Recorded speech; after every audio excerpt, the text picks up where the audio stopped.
Hey, how's it going? Hi, Fabio. Hi everyone. Hello, good to see you again. Cool. Hi, Jenna. Hiya. Hello, hello. How are you? Good, how are you? Yeah, really good, thanks. Cool. Amazing. Good to see you guys. Have you caught the sun a little bit, or is it just the shade of the room? I don't know. Almost there. Cool. Well, nice. Okay, we're here. It's a nice, quiet night. Cool. Did anyone go out for the NHS clap at all? Yeah. Did? Oh, okay. Good for you. Good. I didn't, partly because, well, I didn't. But, I don't know if there was an article that I actually read about there's a street and people on the street basically snitched on this lady for not going out one night to do the clap.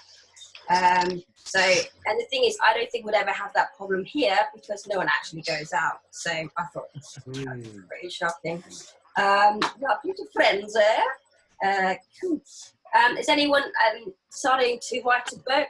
Like everyone's thinking of different career things. Is anyone starting to write a book? Just out of curiosity. Oh, okay, cool.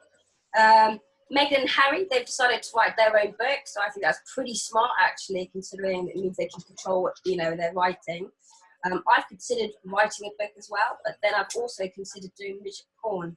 So there's lots of things. Yeah, but so it was too cool. Yes, bit of Meghan and Harry. They're pretty lucky, really, even though Harry's not that happy with being in the US because he's not used to it. But I would quite like to be in Meghan's shoes, to be honest. If I was in Meghan's shoes, the best I would do is take them off and sell them to a pawn shop. That's what I would do. That is what I would do. So we've got the whole Zoom thing. I'm learning a lot about technology. I'm guessing a lot of you guys know a lot more than I do. But for me, technology, it makes me a bit nervous, really. I guess for me, technology, I'm a bit like a virgin switching a vibrator on. Once it's on, after that, I don't know what to do with it. So I've got that kind of relationship with technology. Woohoo! So that out there. So we got 3 acts. So what's the most exciting thing that's happened for anyone today? Anything new? Anything? No? That was a big question. I got a new chair. Okay, so this is, you've angled the computer perfectly for this. Where did you get the chair from? Oh, it's my uncle's. He was going to get rid of it, but I thought I'd have it. I quite like it. I think I look like a kind of cross between a James Bond villain and Ronnie Corbett. Yeah, it's quite a master chair as well, isn't it? It's sort of got a nice high back. Is it comfortable? I might change my name to Ronnie Goldfinger. Nice. So you're going to spend the rest of lockdown or whatever is left of lockdown in that chair then, is it? I think so. I think, yeah, good. It looks comfortable. Come on, I can see the whole kitchen from here. It's great. That's cool. Good. So I like the angle too. I like your angle. The sun is distinguished. Yeah. The shadow. Get it? Yeah, the shadow it sort of enhances the. Yeah, it looks quite good. It suits my authority, doesn't it? I just stand there going, 2 sugars for me, please. I think it's. Yeah, even if that kind of thing. Yeah, even if the kitchen is like sort of on the other side of the house, possibly, still sort of deliver the. That's cool. That's cool. Great. Yeah, I made recently. I made a new friend, a virtual friend. So I don't know what maybe this world is coming to. His name is Dr. Wolf. He's my coach for chess. So I'm learning chess, and he makes a lot of comments, things like a lot of moves like that are often played at your level. Thanks, Dr. Wolf. Kind of things I get when I go to bed. Hello, hi Michael. Okay, fuck the punchline. There we go. But my thing is this is the way we're going to move with virtual friends. I'm a bit worried because he has one facial expression, and I'm going to show you this. He's literally just got one facial expression. I don't know. You can tell me what you think. He's thinking. Let's have a look. His name's Dr. Wolf. There we go. I think. Can you see him? Yeah. Yeah. I think he's in the wrong job, to be honest. I think he should be like, I don't know, in the SAS or in the army or something. I think so. But then it got me on to thinking, if I was a virtual friend for somebody, what would my one facial expression be? And I was thinking about this a lot, and I think it'd be something like this. Just like that, you know. How's your day going, Anna? You know, what food do you like? You know, so I've thought about this a lot. I'm going to keep on thinking about it. But now we've discussed my new virtual friend, I think we are ready to go on to real friends and comedians, which I'm really excited about. So is our friend ready? Brooke, are you ready? Cool. Yeah, sure. So we're going to have a nice round of applause, or just boogie, do whatever you want. Cool. Lovely. Cool. Round of applause for Brooke there. Yes, thank you. Thank you very much. Okay, so we were talking about books, you know, time to write a book. And I noticed in South Africa, I was talking with a friend last night in South Africa, and they've banned tobacco and alcohol during this lockdown. So the entire lockdown, you know, you've got all this time to write a book, you know, pen your novel, and no whiskey, no smokes. And Hemingway said, you know, write drunk, edit sober.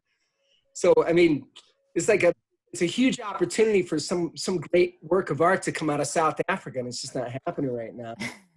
They got their dictator down there. I suppose our dictator is Boris, right? We got Boris Johnson, who, you know, I knew he had coronavirus, because they say, you know, one of the things that you lose when you is you lose your sense of taste. And have you seen his choice of party, the way he dresses, his choice of mistress? I mean, you know, it's clear the guy's got zero taste. But I went to a paint shop today, everybody, and the line. Well, there was no line, but they were taking only orders outside the paint shop, so you couldn't go in, even though the shop was empty, because apparently the local council doesn't deem it essential to go into a paint shop. So they've got all these arrows on the ground inside, and 2 spots, and you can't use them. So they're coming to the door now to a table. And I needed a couple rollers and a paint pen. And so I had to give the guy a card, and he wouldn't take it. He wouldn't take my credit card. He said, we're not allowed to take the card inside and run it. So he hands me a piece of paper, and he hands me a pen. And I start to fill this fucking form out just to get a couple rollers. And, you know, they wanted like my card date. They wanted the date it started. And I only had on my card, it's only the date it expires. And I thought it would look like a MasterCard. It didn't say on my card, but it had the MasterCard symbol. But maybe I put that instead of Visa.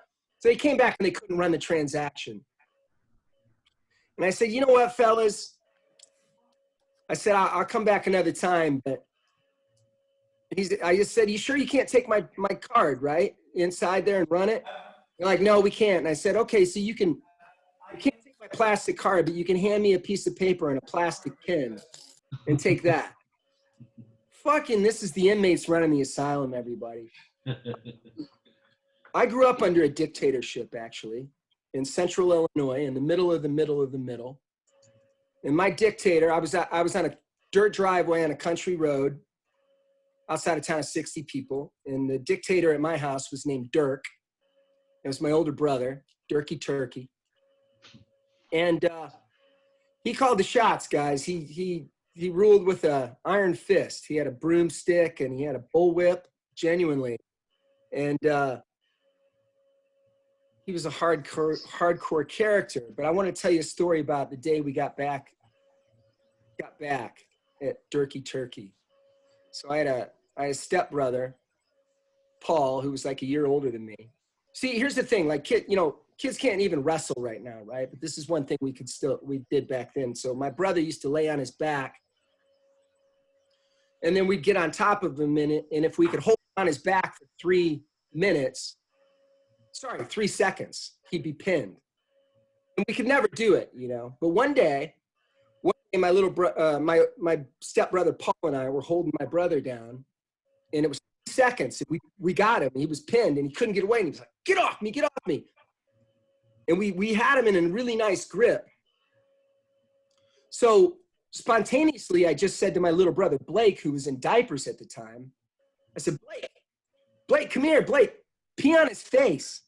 And my little brother peed all over Dirky Turkey's face, Dirk the Jerk. And I'll tell you something, there's no better feeling than watching your dictator get pissed on in the face. It's sort of that feeling, it brings back that feeling, you know, now where really I'm not buying into this. You know, in the 70s, I'm sort of changing subjects here, but you know, growing up under a dictatorship like I did, you know, the reason it was a dictatorship was because my mother was always gone. My mother was, during the 70s, there was an oil embargo, and my mom was just looking for a new husband. You know, she had 5 kids at home, including a newborn. She once dated the local Shell gas station owner just to skip the queue. I mean, life's pretty cheap in the country, right? And it's funny because then, you know, that was like the 15 minutes of fame for the gas station owners. They genuinely were like considered like quite essential business owners, like essential services now. It'd be like 15 minutes of fame of the NHS right now. They're probably getting all the ladies, all the single moms.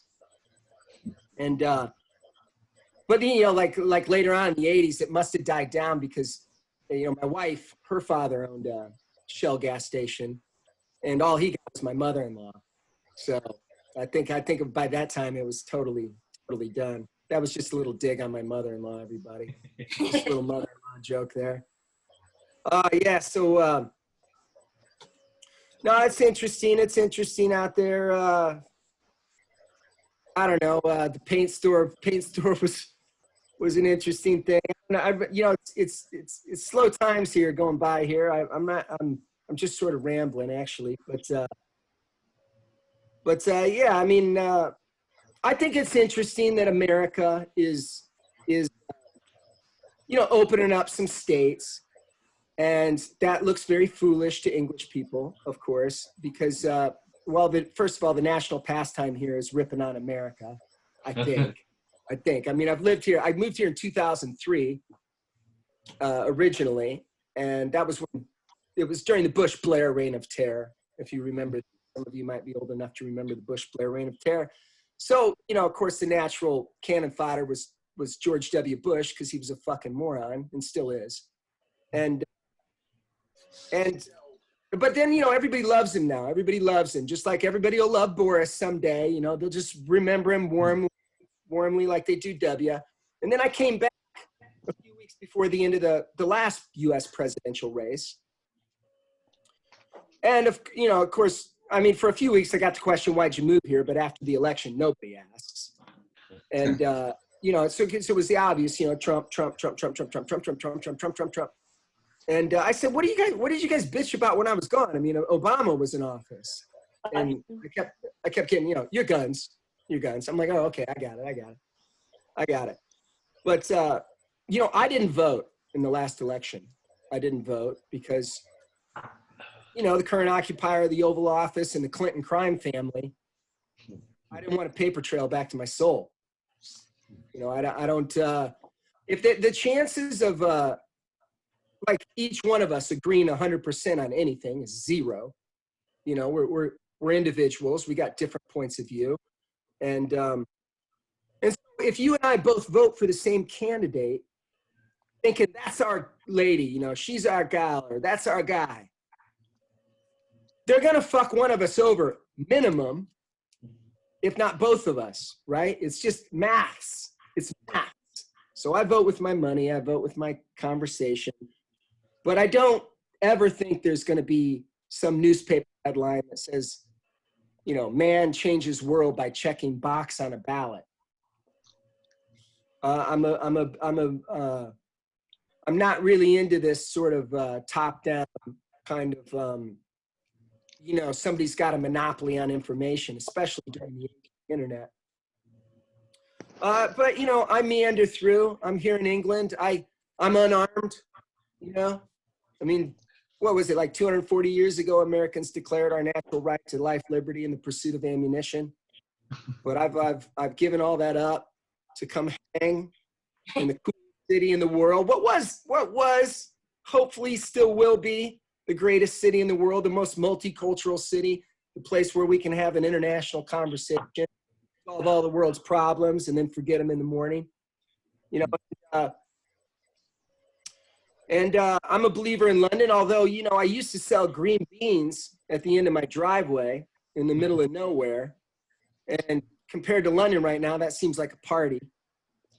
So I would like to see us all sort of get back to what we do here, which is not read the newspaper because we're so busy learning about what's happening from each other. And that's why, you know, that's why I love these Zoom gigs, and it's a pleasure to tune in and have a few things to say. But yeah, I think I'll wrap it up right there, guys. Thanks for listening. I really appreciate it. Love you all. Cheers. Lovely. Cool. That's frustrating with the shops and the whole like paint thing. I think each shop sort of has their own rules, it seems. Some shops are quite you know, you can go in, do what you want, and other places. Fabio, just out of curiosity, are you sitting in the dark? Just out of curiosity, it kind of looks like that. Is that a? Okay, cool. That's cool. No, that's cool. I like that. No, I'm just curious. That's cool. No, don't worry. I can see. It doesn't matter if you like to sit in the dark. I was just asking. That was lovely, Brooke. Cool. Are we ready for our next act? Is he ready? Cool. I'm ready. Excellent. Looking grand in the chair, the grand chair. Cool. For our next act, Chris Davies. Cool. Hi, Chris. Yeah. How are you guys? You okay? Yeah. I was thinking today about what the last thing I did before lockdown was, and I remembered I was actually in a speed awareness course. Do you guys know those, the speed awareness course? They're the most horrendous things ever. I think they try to prevent you from speeding by patronizing you to death. I mean, I don't know what it's like for everybody else, but for the one I did, the guys who run it, they had no sense of humor at all. I said I couldn't drop below 50 because I'd activate the bomb. There was nothing, you know. It seems it was they who needed to be aware of speed, you know what I mean? But there's a certain sort of breed of person that wants to run a speed awareness course, I think. They were few and far between before, but I think lockdown, you're seeing a lot more of those kinds of people. I mean, essentially, like before lockdown, I was walking through town and an old man fell over and hit his head. There was blood pissing out. I ran over to help, and there were two men there already arguing who got to administer the first aid. You know what I mean? The one guy was like, "It's okay, everybody. It's okay. Don't panic.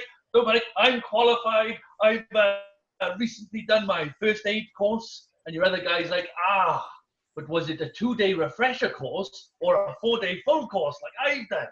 Poor bastard's on the floor with blood coming out of his head going, "Is that a bright light I see? Is that your mother? Like, shut up, we're trying to sort something out."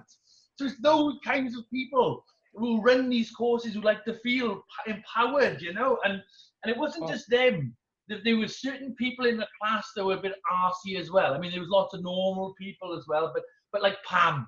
Pam spent the entire evening before the course revising her highway code. She thought she knew all the answers. Pam was smug.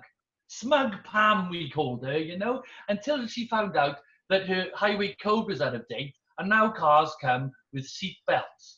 You know what I mean? That kind of took the wind from her sails a bit. But for me, the whole course is a bit too, it's a bit too narrow-minded. It doesn't give you the full view of driving. I think they should increase the awareness of other things, like waving. Like wave. I mean, I hate it if I give way, I let somebody out, and they don't wave. I hate that. They should used to have to wave, you know. And I want a proper wave. I want to see the whole hand, the fingers and the palms. I don't want just the finger. You know, have that when they're driving. They just go. I'm sorry, that does not reflect the generous thing that I've just done, the way that I have just given. That does not give me anything back, you know? And while we're talking about waving, what about these assholes to wave at you when they're going across a zebra crossing. They're just like that. I didn't want to stop, mate. And then they'll go, ooh. And they'll walk the same speed. They'll do that dad running where they move their arms really quickly, but go the same speed. You're just like, what? So for me, it was a bit, it was all over the place. And it was just so narrow-minded. They just hit you over the head with, you shouldn't speed. I mean, of course you shouldn't speed. But they did it in such a patronizing way. They were like, yeah, you see David. David is taking his child to school when he witnesses a collision between a person and a vehicle traveling at 21 miles an hour in a 20 zone. Now, what are the repercussions? Well, I'll tell you. David runs over to help because he's just completed a first aid course for day one. Consequently, he's late for work. He misses a meeting. There's a hostile takeover. There's mass redundancies, employment of foreign labor. David sinks into a depression. He grows distant from his wife, who seeks solace in the arms of his best friend. She leaves him and takes the kids. David loses his job, loses all faith in the political system. Votes leave, and that's how we had Brexit. Speeding causes Brexit. And you had this other guy, the other type of person you had there, Stuart. He thought he knew it all as well. He was like, yeah, I know what you're saying, that, if you speed, it doesn't just affect you, it affects other people. That's right, Stuart. Ever decreasing circles. Like, yeah, I get that. So what'll happen then if you run over a murderer? Surely that would have positive consequences. And your guy's like, Stuart, I cannot condone the running over of any human being. Stuart's like, what if Hitler was crossing the road? Right, get out. You're having the points. Stuart was fuming. He was angry. He's like, what? I'm having the points. I gotta get out just because I have a difference of opinion, just because I'm not sitting here to be brainwashed by you in this top-down society where the posh enforce their rules on us, the lower classes, and extort money out of us in the thin veil of a democracy. A democracy? I didn't vote for speed cameras. Nobody voted for speed cameras. Are you really going to give me the points just so you can feel important? Yes. Now, fuck off. It was quite inspiring because what Stuart was saying was true. It was really true. We felt like we had to do something. It was almost like the end of the Dead Poets Society with Robin Williams, where everyone stands up on the desk. We were just about to jump up on the desk and go, oh, Stuart, oh, my Stuart. But we didn't. Fuck Stuart, I didn't want the points. So I've noticed as well recently, I've been walking the dogs on the lead quite a lot. I mean, normally I take them away and let them off and they run around in a field, but because of lockdown, I've got to stay local. So I've had to walk them everywhere on the lead. And in doing so, I've discovered that my dogs are dicks. I mean, they really are. I mean, they are power-hungry megalomaniacs. I mean, do you know that thing dogs do where they pee on things to make things their own? I mean, that's what my dogs like. They're mental. I mean, it's not a walk to them. It's an opportunity to annex the corner shop, and they don't coordinate. They literally piss off in different directions. They piss on everything. Lawns, gardens, pedestrians, small children. It's all up for grabs. It's like walking two incontinent despots on speed. I'm thinking of changing their names to Stalin and Hitler. I think it would suit them, But I got to thinking, it's such a weird thing to do, isn't it? Peeing on things to get things. Can you imagine human beings did that? I mean, war would be a completely different thing, wouldn't it? We wouldn't need soldiers. We'd just have Club 18 to 30 package holidays, ramming them all into planes, flying them over foreign lands with no toilet and a full bar. And we just take over the world, wouldn't we? I mean, asparagus, that would be declared a danger to national security, you know what I mean? Shopping would be a completely different experience. Marks and Spencer's price slash would have a whole other meaning. And I'm pretty sure that in a world where you have to pee on things to get things, we would see the end of all-you-can-eat buffets. That would be the end of them. Toby Carvery would be fucked. You know what I mean? But, I mean, it's not the only weird thing that dogs do, is it? I mean, there's the obvious sniffing of each other's rears. I mean, dogs sniffing each other's arses is the human equivalent of checking out each other's Facebook page. It's supposed to. Well, they're both full of shit. Do you know what I mean? But I have discovered there's one thing that's worse than walking my dogs, and that's walking my kids. That's quite a traumatic experience. The other day, I mean, I'm trying my best as a lockdown parent. The other day, I said, "Look, guys, before you start your schoolwork, we're gonna get up nice and early, and we're gonna go for a walk." And they looked at me like I'd given them a blow-by-blow account of how they were conceived. My daughter was like, "Dad, whatever it is, we're sorry, okay? We won't do it again." You know, it was just nuts. And I mean, I had visions. I had grand visions of us running through the hills like Julie Walters from Sound of Music, you know, just me, my kids, and Stalin and Hitler, just without a care in the world, enjoying it. But it didn't happen. You know what I mean? It really didn't happen. But I've kind of, well, I've got to admit, been very supportive, but I have a condition. I haven't talked about it before, and I suppose now is probably a good time, but I suffer from inexplicable morning happiness syndrome. I wake up and I'm just happy. I mean, it doesn't last all day. I start the day with a big smile, and I end it with a bottle of whiskey, a bubble bath, and a toaster. But in the morning, I'm really happy, you know. And my family are more the coming round to the day kind of people. They need time to come around. So I understand it's quite difficult putting up with morning, it's morning, the time for morning has come, tea, do you want tea? You know, so I kind of understand that that's quite a difficult thing to kind of put up with, you know, but I do try my best. I do. I took my son camping last week in the garden.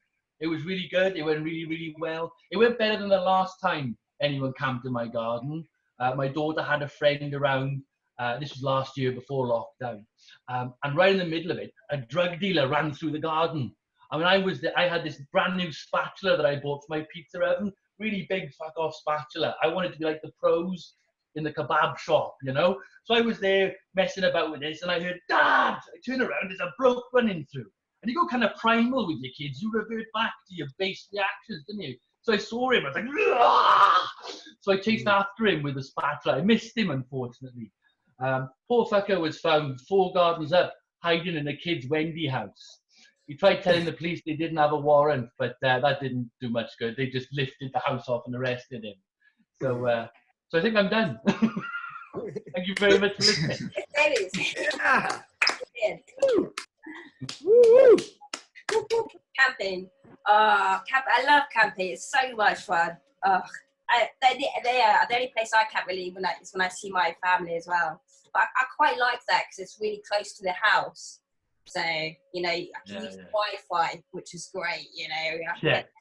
Camping. Pulling a light in a heater. So it's a bit more like glamping, you know, almost. Brilliant, cool. Okay, round of applause, Chris Davies, lovely. Cool. So, for our next lovely lady, is she ready? Sweet. Round of applause for Fiona Clear. Woo. Yeah.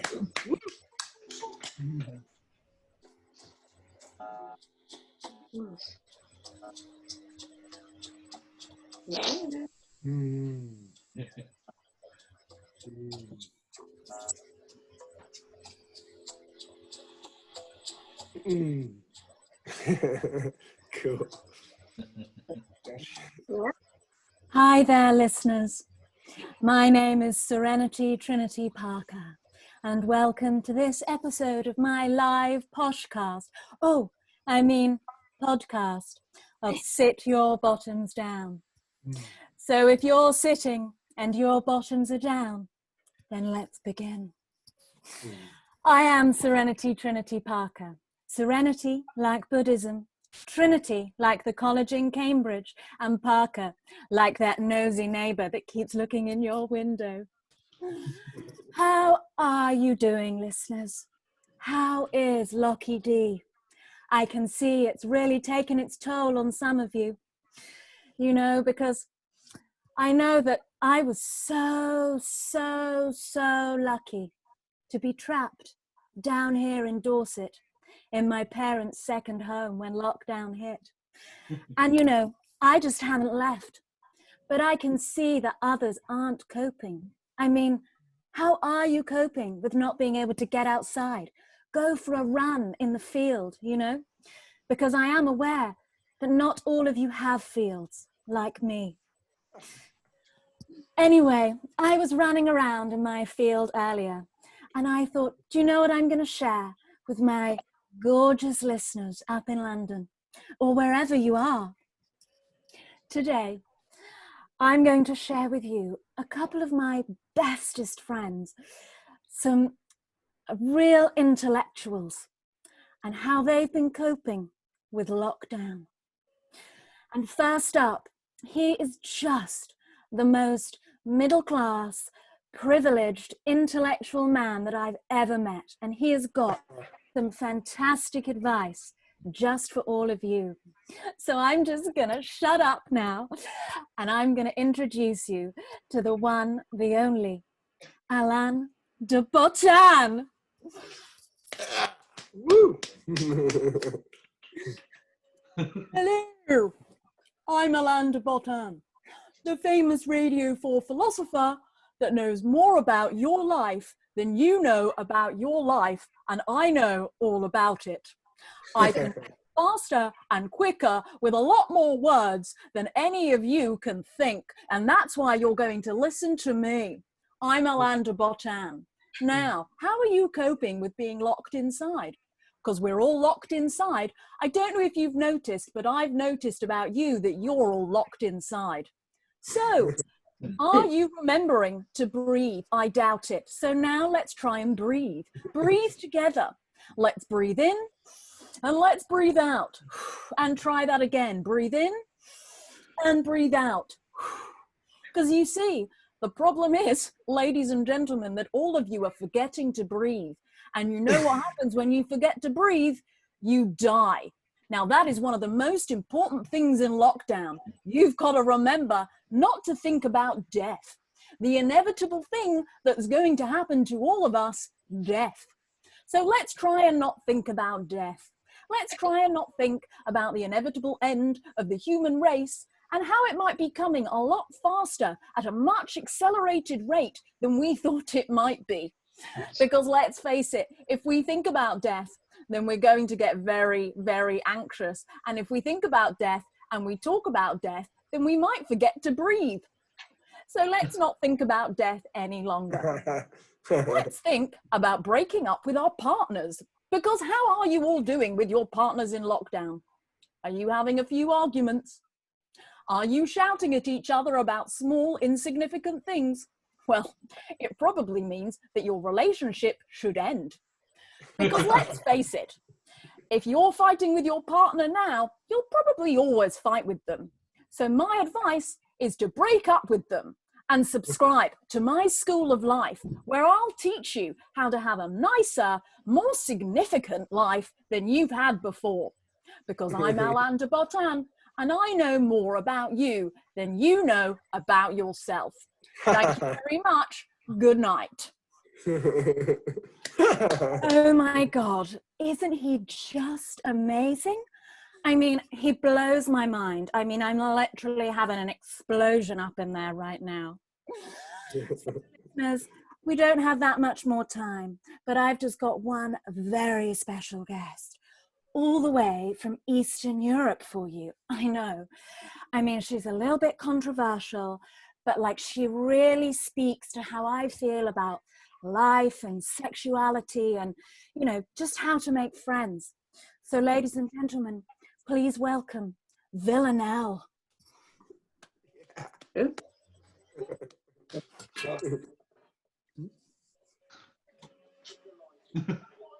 Hello. Let me look at you all. Villanelle. Oh yes, you sexy lady.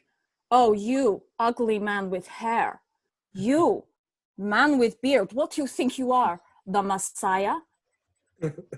I like mysterious man there in black box. Interesting. And what is this? Frog. I like to eat frogs.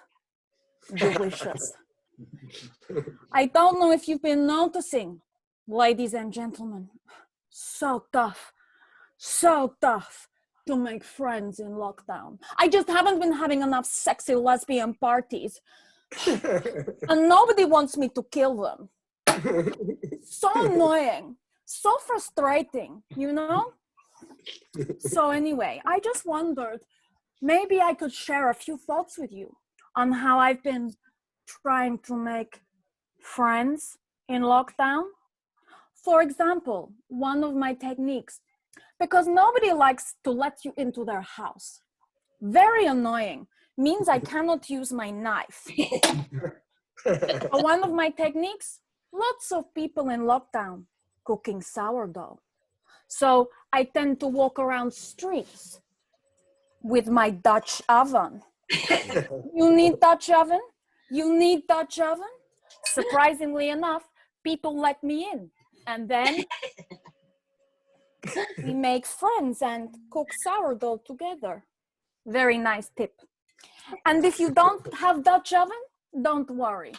Another thing you can do, anyone need a lockdown haircut? I bet they do. Anyone that is suffering, yes, man with long curly hair, I can see you're suffering. And it's okay.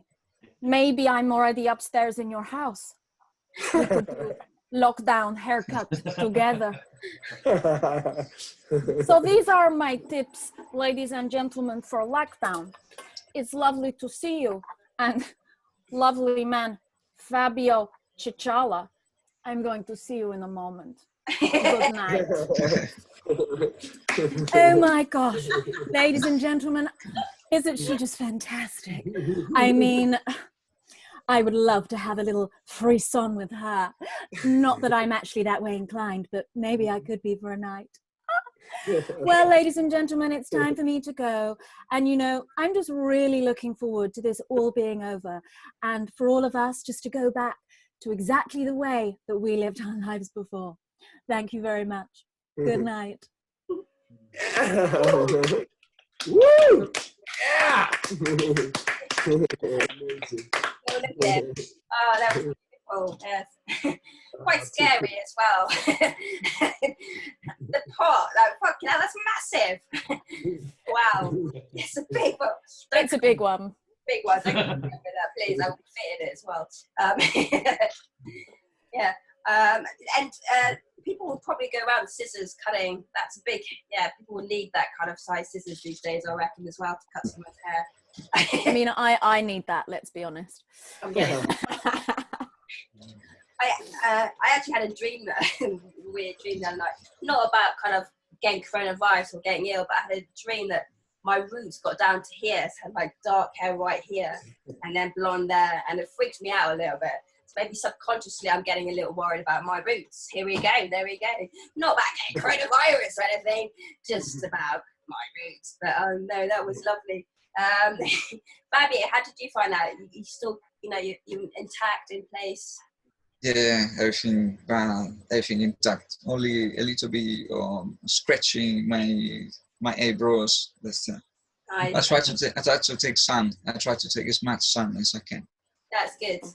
So have we figured out who Michael Horler is and Anne's iPad? Is that? I don't know. Yeah. Mysterious guests. Mike's with me actually. He just hasn't figured out how to turn his camera on, I think. All right, cool. He's really attractive. Anne's iPad. Hi, Mike. Yeah, Hi, Mike. Hi, Anne. Oh, I know who Anne is. That's my mum. Woo! Definitely my mum. I'm pretty certain that's my mum. Cool. It's not my mum then, I'm sorry, but I'm sure it's my mum. Well, Somebody's mom. Maybe. yeah, exactly. Well, we've got like a few seconds, so thank you, Michael, for watching at Fab and someone's mum. Thank you all for the free acts as well. Like, thank you for it, Chris, and that was fabulous. Fiona, that was really cool. Keep safe. Try not to make too many stews or get too close to people unless you're allowed to. Yeah, and hopefully see you soon. Cool. Take care, guys. Thank you. Guys, bye. See you later. Well See you done. soon. Nice to see you, Brick. Nice to see you, Fiona. Nice to Cheers, see you, guys. Chris. Bye-bye. Nice to see you, Fabio. See you. Nice Alright, to meet see you, you later. Chris. Bye. And guys. yourself.